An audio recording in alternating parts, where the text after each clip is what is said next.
Vamos a leer a partir del verso 1 en adelante. Los que son más rápidos pueden ayudar al que está a su lado a buscar el texto bíblico. Puede también compartir su Biblia. Si se percató de la persona que está a su lado no la tiene, compártala. Oremos para que Dios nos envíe más Biblia y podamos también facilitarle alguna. Génesis capítulo 13 está hablando de la separación de Abraham y Lot, su sobrino. Estamos ahí, ese es el subtítulo que tiene su Biblia ahí, Abraham y Lot se separan. Bueno, entonces estamos ahí en la misma Biblia. Y vamos a estar en esta mañana comenzando este tema que lo hemos titulado de la siguiente manera: desde la cátedra de un patriarca. Desde la cátedra de un patriarca. Vamos a estar aprendiendo precisamente desde ese centro educacional, desde ese centro donde se conforma todo un sistema de estudio, de preparación. Y yo creo que el patriarca, que viene siendo el catedrático, el patriarca que viene siendo el jefe de la cátedra, el hombre más preparado por su experiencia, por su andar con el Señor, nos va a estar ministrando algunas enseñanzas que creo que son muy valiosas para nuestra vida y para nuestro andar cristiano, para el ejercicio del cristianismo y para que podamos ser hombres de Dios y mujeres de Dios que impacten la comunidad donde Dios nos ha puesto y afecten positivamente las vidas de aquellas personas que están en nuestro radio de acción. Y yo creo que ese es el sentido del cristianismo: afectar el corazón de otras personas que están a nuestro alrededor. ¿Cuántos quieren afectar el corazón positivamente, el corazón de los que le rodean? Entonces estamos en la misma visión, en la misma cuerda del Señor Jesucristo. Leemos la palabra del Señor. Dice: subió pues Abraham de Egipto hacia el Negev, él y su mujer y con todo lo que tenían, y con él Lot. Abraham era riquísimo en ganado, en plata y en oro, y volvió por su jornada desde el Negev hacia Betel, hasta el lugar donde había estado antes su tienda en Betel y Ai, al lugar del altar que había hecho allí antes, e invocó allí a Abraham el nombre de Jehová. Y también Lot, que andaba con Abraham, tenía ovejas, vacas y tiendas, y la tierra no era suficiente para que habitasen juntos, pues sus posesiones eran muchas y no podían morar en un mismo lugar. Y hubo contienda entre los pastores del ganado de Abraham y los pastores del ganado de Lot, y el cananeo y el fereceo que habitaban entonces en la tierra. Entonces Abraham dijo a Lot: no haya ahora altercado entre nosotros dos, entre mis pastores y los tuyos, porque somos hermanos. ¿No está toda la tierra delante de ti? Yo te ruego que te apartes de mí. Si fueres a la mano izquierda, yo iré a la derecha, y si tú fueres a la derecha, yo iré a la izquierda. Y alzó Lot sus ojos y vio toda la llanura del Jordán, que toda ella era de riego, como el huerto de Jehová, como la tierra de Egipto en la dirección de Zoar, antes que destruyese Jehová a Sodoma y a Gomorra. Entonces Lot escogió para sí toda la llanura del Jordán, y se fue Lot hacia el oriente, y se apartaron el uno del otro. Abraham acampó en la tierra de Canaán, en tanto que Lot habitó en las ciudades de la llanura, y fue poniendo sus tiendas hasta Sodoma. Mas los hombres de Sodoma eran malos y pecadores contra Jehová en gran manera. Y Jehová dijo a Abraham, después que Lot se apartó de él: alza ahora tus ojos y mira desde el lugar donde estás hacia el norte y al sur, y el oriente y el occidente, porque toda la tierra que ves la daré a ti y a tu descendencia para siempre. Y haré tu descendencia como el polvo de la tierra, que si alguno puede contar el polvo de la tierra, también tu descendencia será contada. Levántate, ve por la tierra a lo largo de ella y a lo ancho, porque a ti la daré, Hasta ahí vamos a dejarlo. Dice: levántate y ve por la tierra, por toda ella, a lo largo, a lo ancho de ella, porque dice el Señor, porque para ti está concebida, para ti está preparada, a ti te la he dado. Así que en esta mañana vamos a preparar nuestro corazón para recibir la enseñanza del Señor y para desarrollar este tema, pero no sin antes pasar un momento de oración, pidiéndole a Dios que nos ayude. Padre, gracias te damos. Gracias por tu presencia, gracias por tu amor. Te rogamos ahora, Dios mío, que hables a nuestra vida, hables a nuestro corazón. Señor, te ruego que tú estés dando la palabra necesaria, la palabra puntual que ha de edificar el corazón de tu iglesia, de tu pueblo, de tu remanente reunido en esta noche, en esta mañana, en esta casa. Estoy consciente, Señor, de mi insuficiencia para poder ministrar tu palabra y ruego tu favor, tu asistencia, Señor. Y Señor, toda obra de las tinieblas, toda distracción que el diablo quiera traer a nuestra mente, todo estorbo para que tu palabra, Señor, no haya cabida en nuestro corazón, lo echamos fuera en el nombre de Jesús y nos declaramos, Dios mío, abierto a la influencia de tu Espíritu Santo y a la influencia poderosa de tu palabra también. Señor, recibe la gloria y la honra porque solamente tú eres digno de ser exaltado. En el nombre de Jesús, amén y amén. Bien, cuando nosotros se nos cita Abraham o pensamos en Abraham, se nos habla de Abraham, nuestra mente viaja con una rapidez increíble, y viaja con una rapidez increíble a situarse en un título que le fue dado a este hombre. Y cuando decimos Abraham, inmediatamente pensamos padre de la fe. ¿Es así o no? El padre, el de la nación de Israel y el padre de la fe.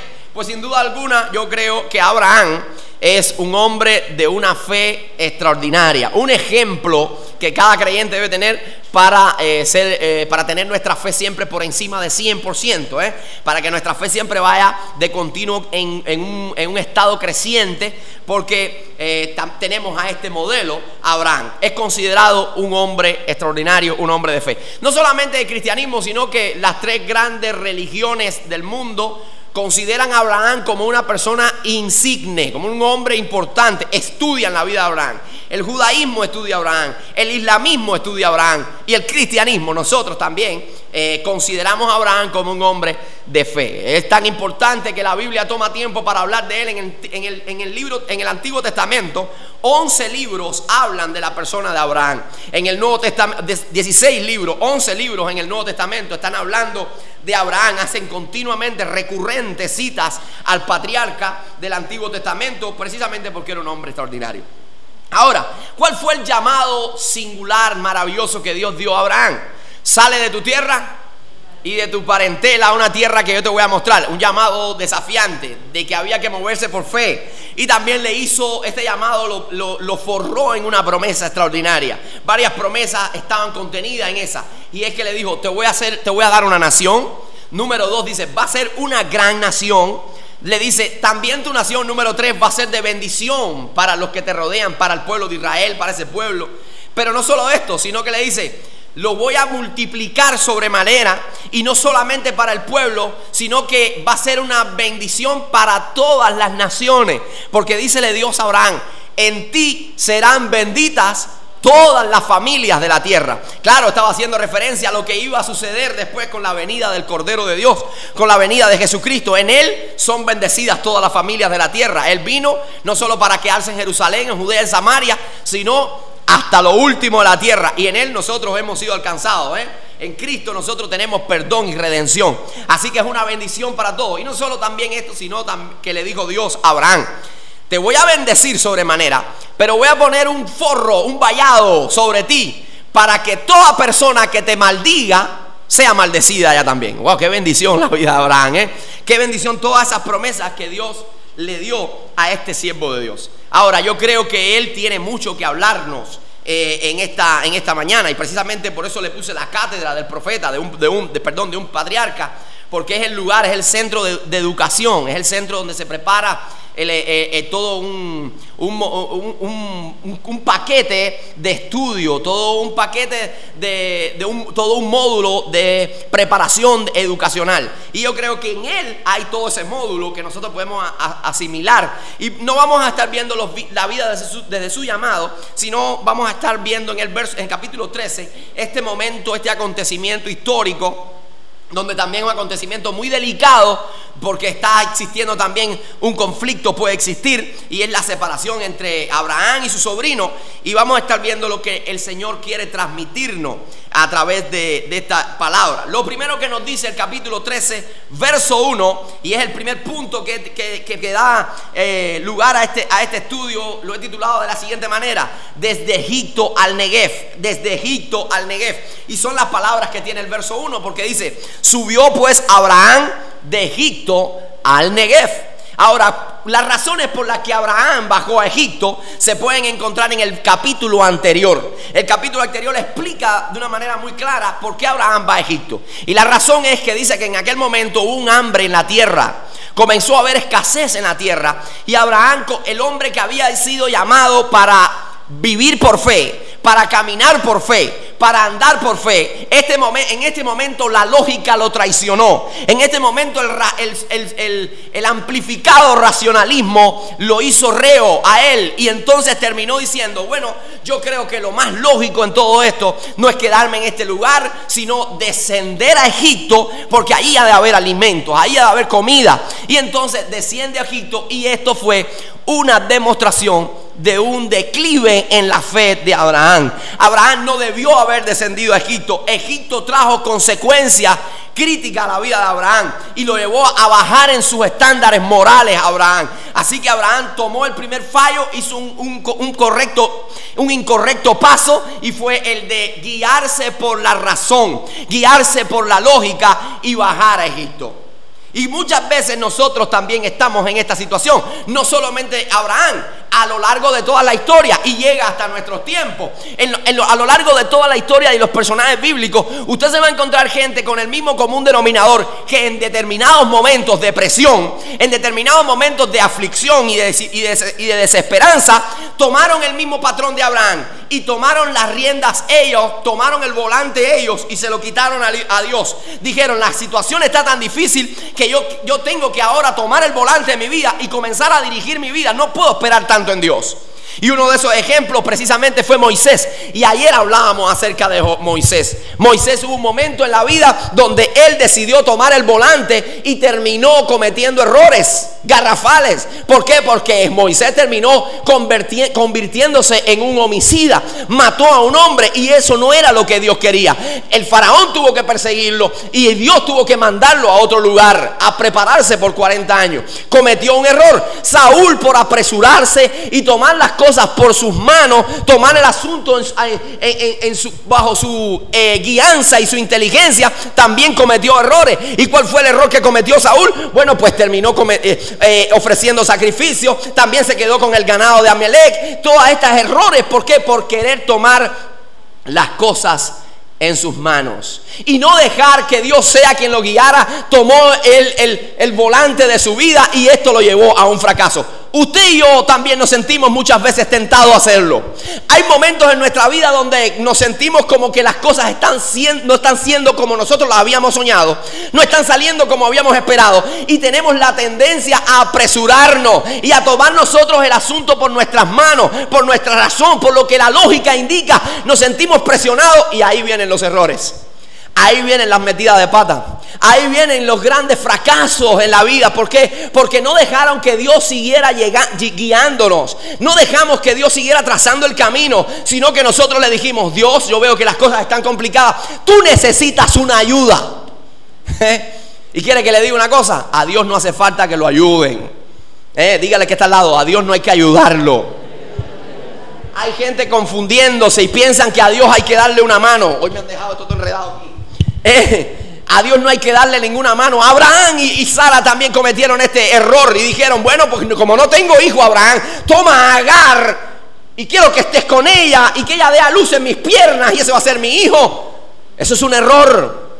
Estaba dándole una manito a Dios. Y hay gente que tenemos hasta paradigmas. Hay gente que dice: ayúdate que Dios te ayudará. La Biblia lo dice.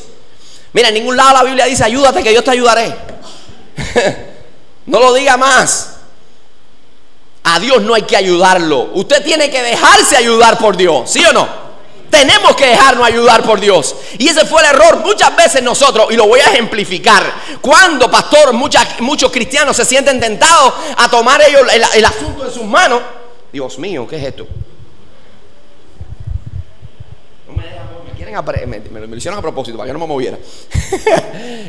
Cuando, pastores, es que la persona se siente tentada. Muchas veces sucede cuando hay jóvenes que están viendo que el tiempo está pasando, otros se están casando, la boda se está anunciando y ellos como que todavía no les llega la dama deseada. O otras muchachas que ven que otras ya están teniendo su noviazgo, están orando y dicen, ¿y dónde está mi príncipe azul? No acaba de llegar. Y entonces ahí cuando se ven tentadas a quitarle de las manos al volante de su vida a Dios y tomarlo ellas, y entonces terminan uniéndose con un inconverso.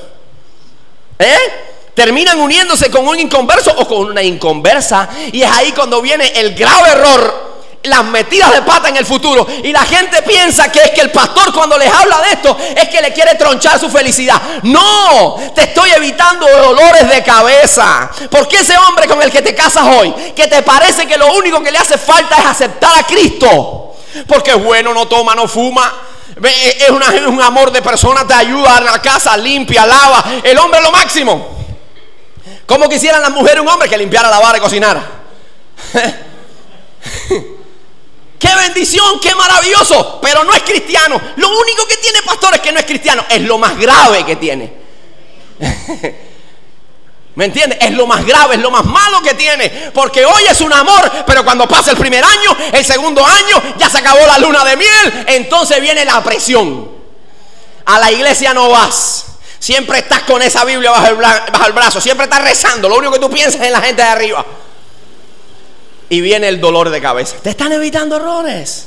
Otros que dicen, yo no quiero un ministerio, y se apresuran a tomar ministerios donde Dios no los llamó. No era esa tu vocación, ni era ese tu llamado específico, y hoy están haciendo cosas que Dios no lo llamó a hacer. Otros estudiando carreras y estando en centros de trabajo donde Dios no los llamó, porque Dios tenía otra cosa preparada. Pero decidiste tomar las riendas tú y le quitaste a Dios, y ahora tienes que afrontar las consecuencias. Trae consecuencias cuando nosotros decidimos tomar el asunto en nuestras manos. ¿Y sabes cuáles son las consecuencias? Las mismas que le trajo a Abraham. Cuando un cristiano se ve tentado, hermano, a tomar el asunto, las riendas de su vida, desplazando a Dios de ella, comienzan a suceder como efecto dominó las mismas cosas que sucedieron en la vida de Abraham. Cuando descendió a Egipto, ¿sabe lo que hizo Abraham? Comenzó a haber un decrecimiento en su fe, y comenzó a haber un decrecimiento en sus valores morales. A tal punto que cuando Abraham llegó a Egipto y vieron a Sara, que era una Miss Universo, era nuestra belleza israelita, Sara, muy hermosa. Y entonces cuando él dijo, mi esposa, en ese momento él dijo, wow, yo no la había mirado, qué bonita es. Y cuando descendió a Egipto dijo, vamos a decir que tú no eres mi esposa, que tú eres mi hermana. Era una verdad a medias, pero una verdad a medias es una mentira. Y se convierte la persona cuando comienza a guiar su vida, como tiene que hacerlo todo con el brazo humano, como tiene que hacerlo todo a partir de su fuerza y a partir de su inteligencia, comienza a convertirse en un ser permisivo y tolerante. No podemos. Ahora no hace falta ser tan fanático. Si tenemos que decir una mentirita, la decimos y ya. No hay problema con eso. Dios no se va a ofender con eso. Si tenemos que tomar lo que no es nuestro, no hay problema. Dios no se va a ofender con eso. Y comenzamos a ser tolerantes, y eso bajan los estándares morales, y comienza a haber un decrecimiento en la fe. Y no solamente esto, segunda consecuencias que afecta la vida, y que no solamente afecta la vida de la persona implicada, sino que afecta la vida de quienes le rodean. Cuando Abraham llegó a Egipto y dijo, esta es mi esposa, ¿usted sabe cómo terminó Egipto? Estaban siendo contaminados con úlceras, porque a alguien se le hizo la idea de mirar con otros ojos a la esposa de Abraham, y Dios no lo quería así. Y entonces comenzaron a ser contaminados con úlceras. Y el faraón le dijo, ¿qué tú has hecho? Nos has traído una maldición a nosotros, diciendo que ella es tu hermana, es tu mujer. Mira la maldición que Dios ha traído, es un castigo del cielo. Y cuando una persona comienza a tomar en las riendas de su vida, wow, Jesucristo, Cordero Divino.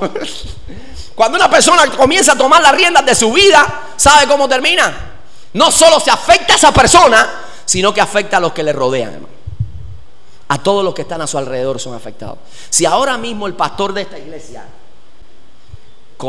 tiene un error, comete un fracaso, comienza a decir mentiras, comienza a tener una vida dudosa por ahí, hermano, no solamente me va a afectar mi vida, se va a afectar la vida de los más cercanos a mí, se va a afectar la vida de mis hijos, de mi esposa, y voy a afectar la vida de mi congregación, y voy a afectar la vida de la comunidad, porque es como una onda expansiva en una explosión, que tiene un radio de acción increíble. Va avanzando la radioactividad y va destrozando el carácter de la gente, la credibilidad de la gente, y ya va a pasar mucho tiempo para que alguien vuelva a visitar la iglesia, porque ese pastor no anda como Dios indica, porque ese pastor vive contrario a su mensaje. ¿Entiende eso? Hay una afectación no solamente en la vida de quien está implicado, sino de las personas que están alrededor de él. ¿Me hago entender?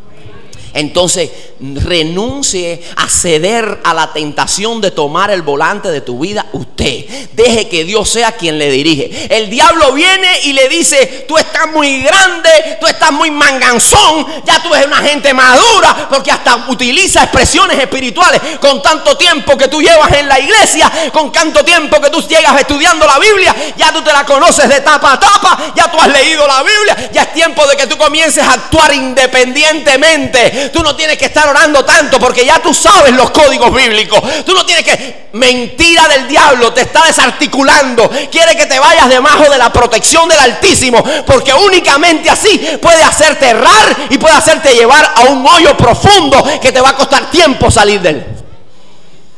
Resístete a ello y depende del Señor todo el tiempo de tu vida.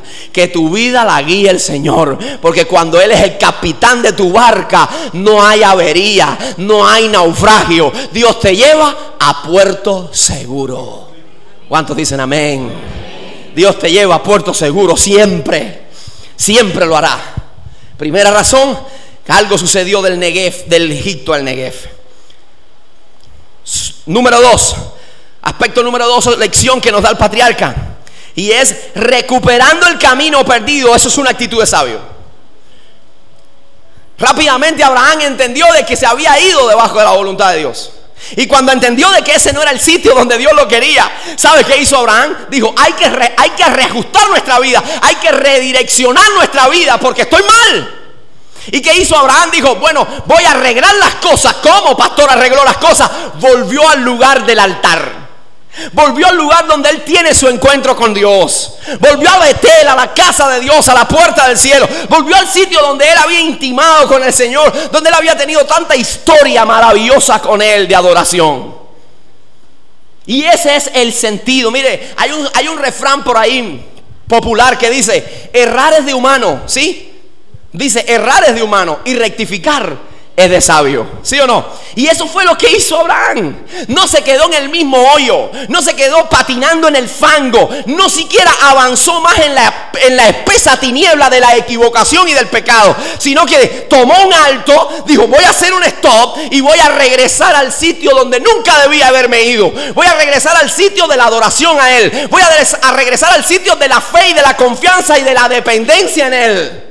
Y ese es el objetivo central: regresar. Si te equivocaste, no importa, eres humano. Dígale que está a su lado: eres humano.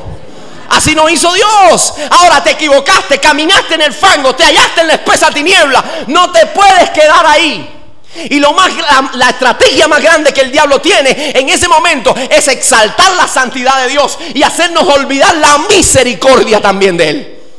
Porque es verdad que Dios es santo, pero Dios tiene algo maravilloso que se llama misericordia. De generación a generación, más alta que los cielos es la misericordia de Dios. Y aunque tú hayas fallado hoy y te metiste en la espesa niebla, si tú ahora en ese momento eres capaz de quebrantar tu corazón, de compungir tu espíritu, levantar los ojos al cielo y decir: Padre, perdóname, su misericordia te abraza y Él te trae de nuevo al lugar de las alturas, al lugar donde no debiste haberte ido, al lugar de la restitución y restauración.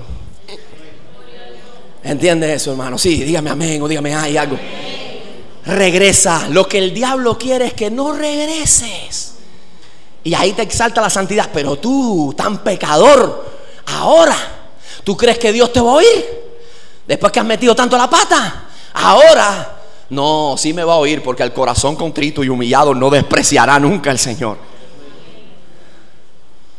La Biblia está llena de eso. Hombres que cometieron errores y que regresaron. Nunca se dejaron avanzar ni se quedaron estancados. Regresaron al punto de partida. David fue uno de ellos. Hombre tremendo, extraordinario. ¿Cómo nos inspira David? Cuando usted lee los salmos dice, este es un hombre, ¿era de esta tierra? ¿O tenía alas? Parece que era un ángel. Pero cuando usted lee el Salmo 51 se da cuenta y lee la historia de que David también pecó. Y de que David se puso a mirar cosas que no tenía que mirar. Y que David se puso a codiciar a quien no tenía que codiciar. Y se puso a mentir y a matar también. Y llegó un momento en el Salmo 51 donde se está hablando, donde es una evidencia del regreso de David al lugar donde nunca debió haberse ido. Y David dijo, ten piedad de mí, oh Dios, conforme a tu misericordia. Crea en mí un corazón limpio y renueva un espíritu recto dentro de mí. Porque mi pecado, decía, mi pecado está siempre delante de mí. No lo puedo esconder, es su conciencia castigándolo. Eso es lo que está diciendo David. No puedo, donde quiera que me muevo, me veo ahí haciendo lo que no debía haber hecho. Veo a Urías muerto, veo a esta mujer con la que adulteré. Mi pecado está presente en todo momento. Perdóname, Señor, conforme a la multitud de tus piedades. Ese hombre estaba regresando. Salomón, el hombre más sabio de la tierra, también cometió errores. Y si vemos todo el libro de Eclesiastés, era un desafío del mismo Salomón, el predicador de Eclesiastés, tratando de dar una explicación de cómo ha de vivir la vida debajo del sol. Y llegó a la tremenda conclusión que debajo del sol todo es vanidad de vanidades. Y termina su discurso diciendo, pues el fin de todo discurso es este: teme a Dios y guarda sus mandamientos, porque no hay más nada en la vida. Terminó regresando nuevamente. Pero lo que más quiere el diablo es que te sigas revolcando en ese pecado, que sigas avanzando, porque ya tú no tienes remedio, y te va a llevar al mundo como Demas, que dice Pablo, me abandonó porque amó el mundo. Y no se registra en la Biblia una reconciliación con el Señor. Qué triste. Qué triste. Abraham regresó al lugar del altar, al lugar de la adoración, al lugar de la intimidad. No te quedes paralizado en el sitio donde la equivocación, donde tu razonamiento, donde tu errar te llevó, sino regresa al punto de la reconciliación con el Altísimo. Porque allí encontrarás ¿qué? Perdón, abundancia de misericordia. Número 3, Abraham nos enseña, la tercera lección es la presencia permanente de un altar en su vida. Dice, ¿y regresó a dónde? A Betel, al lugar donde él había edificado un altar. Pero si hay algo que podemos nosotros ver curioso en la vida de Abraham, es que donde quiera que Abraham llegaba, él construyó un altar. Donde quiera que él pisaba un territorio y se iba a establecer en ese territorio, lo primero que hacía Abraham era, vamos a construir un altar en el cual podamos invocar el nombre del Señor y podamos ofrecer a él sacrificios, holocaustos. Lo que nos quiere decir este principio es que Abraham era un hombre de oración, era un hombre de búsqueda, era un hombre de intercesión, hermano. ¿Entiende eso? Diga conmigo, hombre de oración. Usted y yo necesitamos tomar ese patrón, hombre de oración. No nos debe extrañar a usted y a mí. No nos debe extrañar que Dios haya usado tanto a Abraham. Claro, ¿cómo pudo ser el hombre el padre de la fe? ¿Cómo pudo ser el padre de la nación de Israel? ¿Cómo pudo ser tan usado por el Señor? Lógico, si no se despegaba de la presencia de Dios. Estaba buscando del Señor. Tenía un altar privado diario, continuamente buscaba del Señor. ¿Por qué David fue tan usado? Porque cuando leemos la historia de David hay una estela de encuentros con Dios en todo el libro de los Salmos. Y él mismo dice, buscad a Jehová y su poder, busquemos continuamente su rostro. Y cuando va la Biblia, todos esos hombres que nos inspiran, esos hombres que nos llevan a ser mejores, esos hombres que dicen, yo quisiera ser como este, yo quisiera ser como Daniel. ¿Qué había tan especial en Daniel? Dice la Escritura que oraba continuamente 3 veces al día, él lo hacía. ¿Qué había de especial en Pablo? Oraba, y Pablo mismo decía, orando en todo tiempo, con toda oración y súplica, y perseverando en ello, orando sin cesar. Era un hombre de oración. ¿Qué había en Pedro? Un hombre de oración. ¿Qué había en Josué? El hombre que llegó a conquistar la tierra prometida. Dice la Escritura en Éxodo capítulo 33, creo, no recuerdo bien, que dice que él nunca se apartaba del medio del tabernáculo. Era un hombre de oración, era un hombre de intercesión.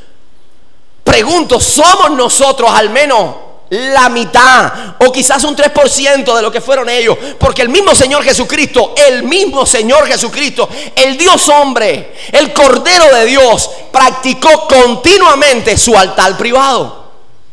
Dice que no había amanecido, estaba todo oscurito y ya estaba Jesús. ¿Qué estaba haciendo Jesús?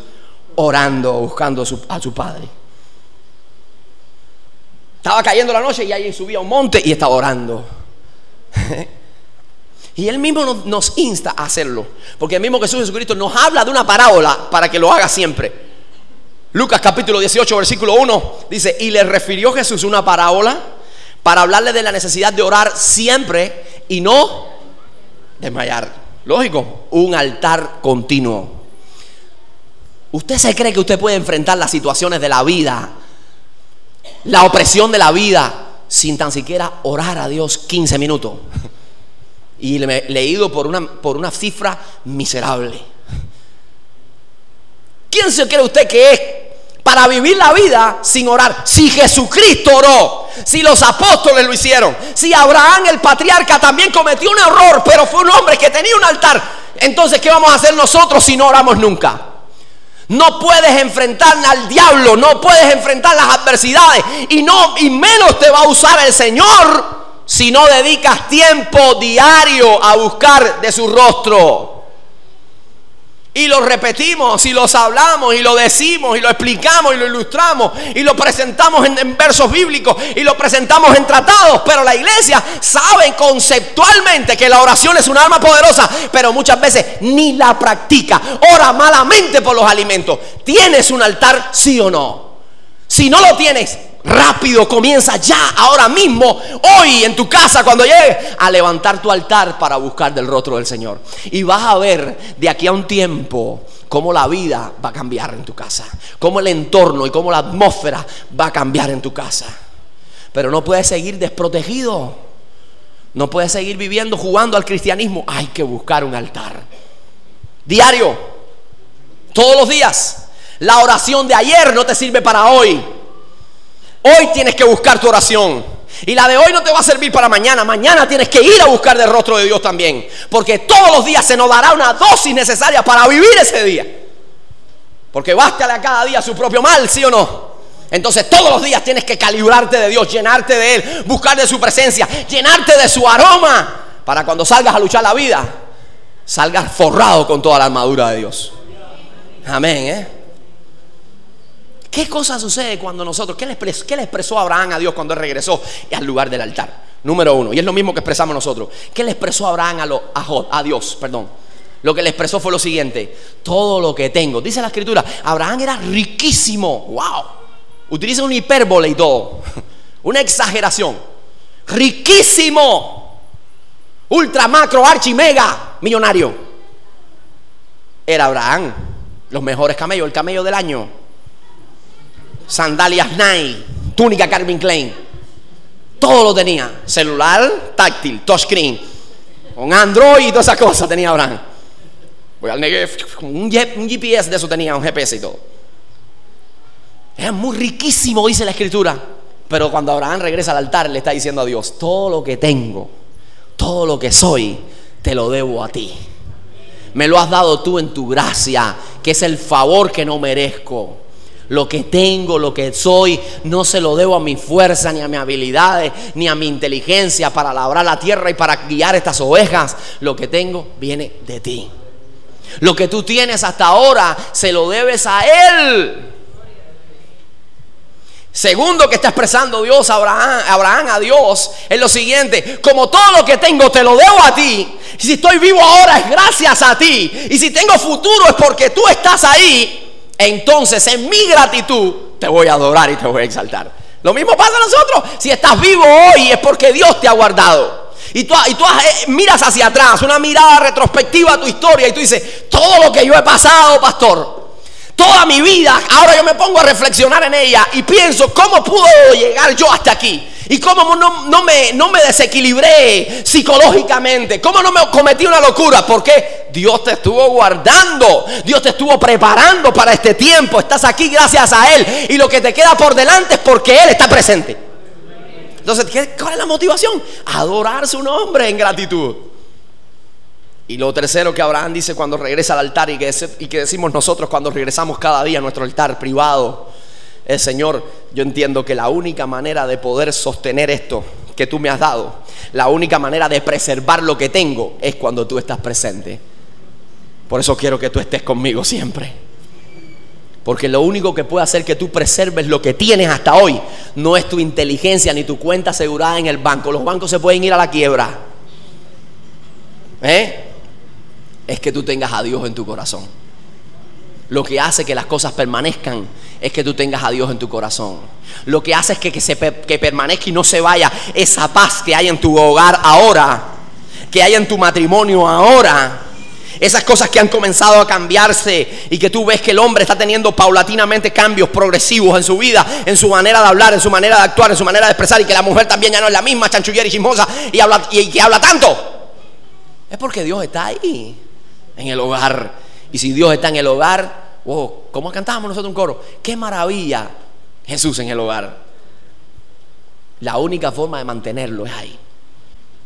La única manera de mantener lo que tienes es ahí. Construye tu altar a Dios. Día tras día prepara tu altar. A ese reloj no lo cambiaron, así que estoy por la hora antigua. Termino con este porque tenemos Santa Cena. Termino con esto. Y es la compañía que bendice. Mire lo que dice la Escritura. Capítulo 13, verso, voy a leer desde el 4 al 5, dice: el lugar del altar que había hecho allí antes, e invocó allí Abraham el nombre de Jehová. También Lot, dice, también Lot, que andaba con Abraham, exactamente. También Lot, que andaba con Abraham. Y me parece que Lot apreciaba mucho la compañía de su tío. De hecho, cuando lo llamó el Señor, he tratado de buscar un registro que me diga que Abraham le dijo a Lot: vámonos conmigo. Pero sin embargo, cuando el llamado del Señor, de que el Señor le hace en el capítulo 12, verso 4, le dice que cuando Dios llamó a Abraham: sale de tu tierra, dice, y Lot fue con él. Como que parece que Lot le dijo: yo no me quiero ir de tu lado, tío. Admiro tu presencia, admiro tu compañía, valoro tu compañía, quiero estar contigo todo el tiempo.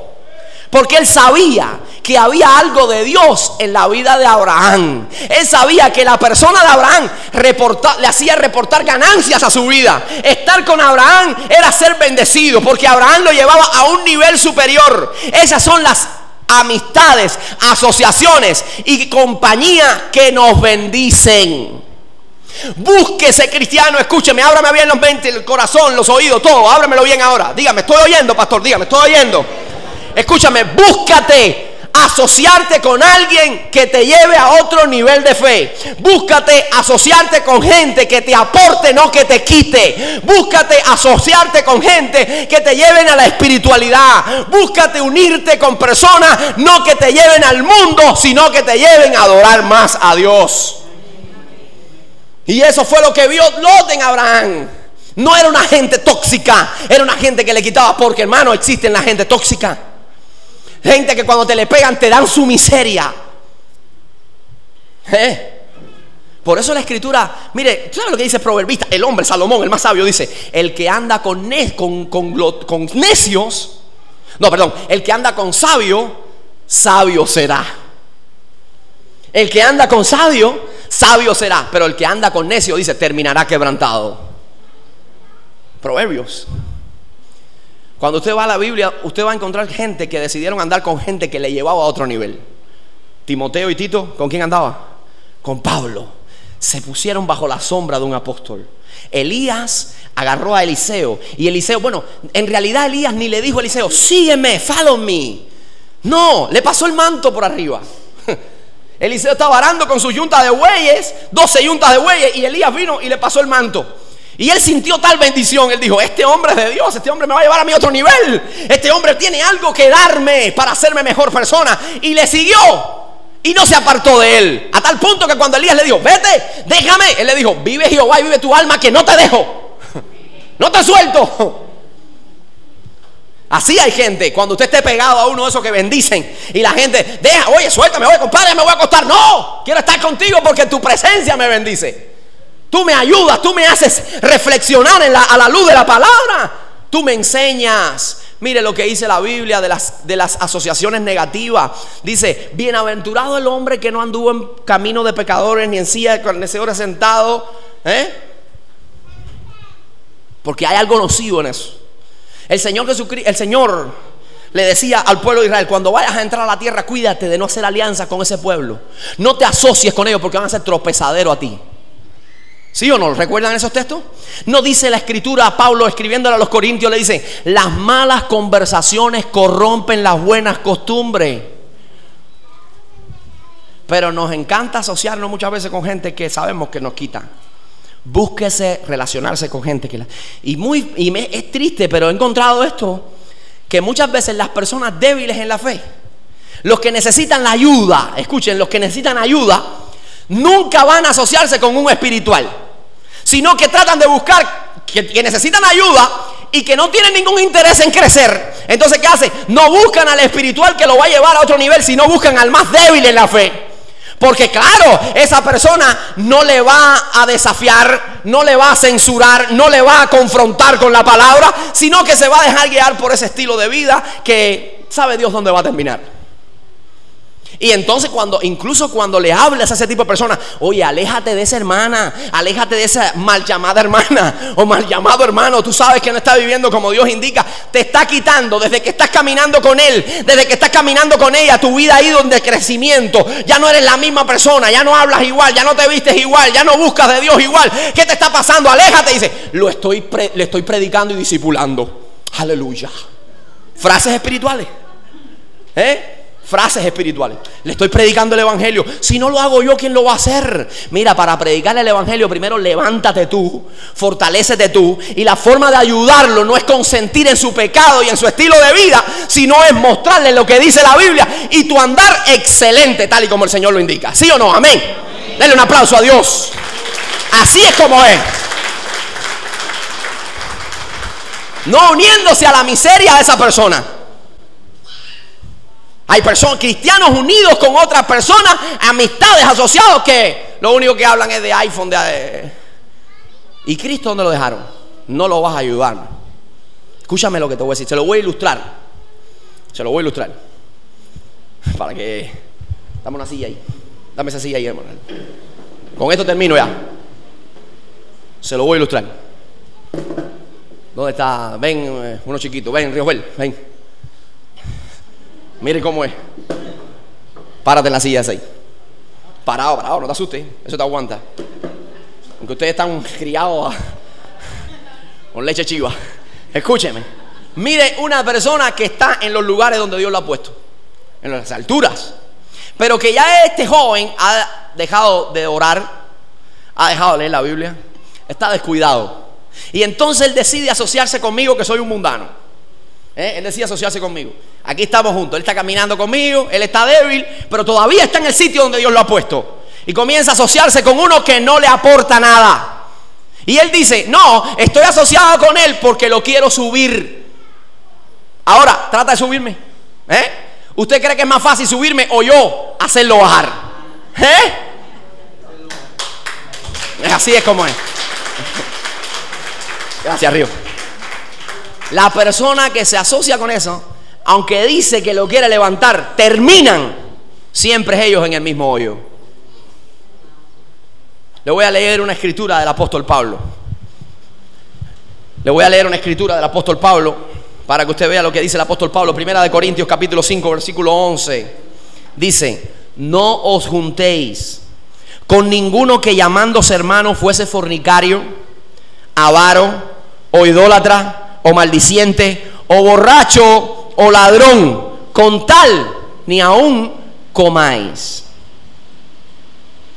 Pastor, ¿no se le ha ido la mano a Pablo ahí? Y no se le está yendo la mano a usted, porque Cristo, el ejemplo más grande de amor y misericordia, se unía con los publicanos y pecadores. Sí, es verdad, pero con todos los publicanos y pecadores que Cristo se unía para comer con ellos, para hablarle del Señor, para hablarle del amor de Dios, ninguno decía ser discípulo de Cristo. Todos eran declarados pecadores confesos. Saqueo por allá. Ninguno decía: yo soy cristiano. Y lo que está diciendo Pablo aquí es: aquellos que se llaman cristianos, pero que hacen todo ese tipo de práctica, son relaciones tóxicas. ¿Quiénes son las relaciones tóxicas? El chismoso, El pendenciero, el carnal, el negativo, el que no tiene fe, que tú siempre vas con una visión de lo que tú tienes para el futuro y te dice, tú no lo vas a lograr. El que llegaste a su casa y en vez de hablar de Cristo y del amor del Señor y lo que el Señor está haciendo en la iglesia, busca los defectos del culto. Ay, fulano como desafinó, ay, que la alabanza, ay, que la ofrenda, ay, que me engano. Siempre están buscando algo negativo. Esos son personas tóxicas. Te quitan lejos de darte. Puede ser que suene fuerte la palabra hoy, hermano, pero es necesaria para llevarnos a la excelencia, ¿sí o no? Le voy a dar el cuadro de evidencias bíblicas. Lo tengo ahí en PowerPoint también, pero se lo voy a dar a ustedes. Así que las hermanas las otras modelos lo van a repartir. Así que el cuadro de las evidencias bíblicas, ¿a dónde te lleva una relación tóxica? ¿Cuál es el camino que tú sigues cuando estás asociándote con alguien que te quita y no te da? Nunca te va a dejar en el lugar que estás, ni menos te va a proyectar a otro superior, sino que te va a quitar. ¿Y para dónde te lleva? Se lo voy a decir, aquí está con los textos bíblicos y todo. Se lo llevan a la casa y lo estudian. Lo primero donde te lleva es que te lleva a su miseria. Si repártelo para allá, Miquita, esta gente está escapada ya. Mira, ya Miquita, repárteselo a los hermanos. Esta gente ya están preparados en la Biblia. Esta gente se la saben de memoria. Dale.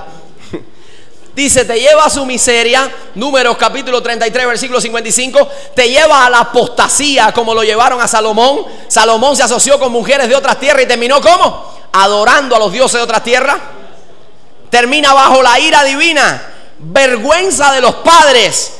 Niegan a Cristo y se vuelven a la corrupción. Pueden dar mira, darle en esta zona que me ha dejado los hermanos con hambre aquí.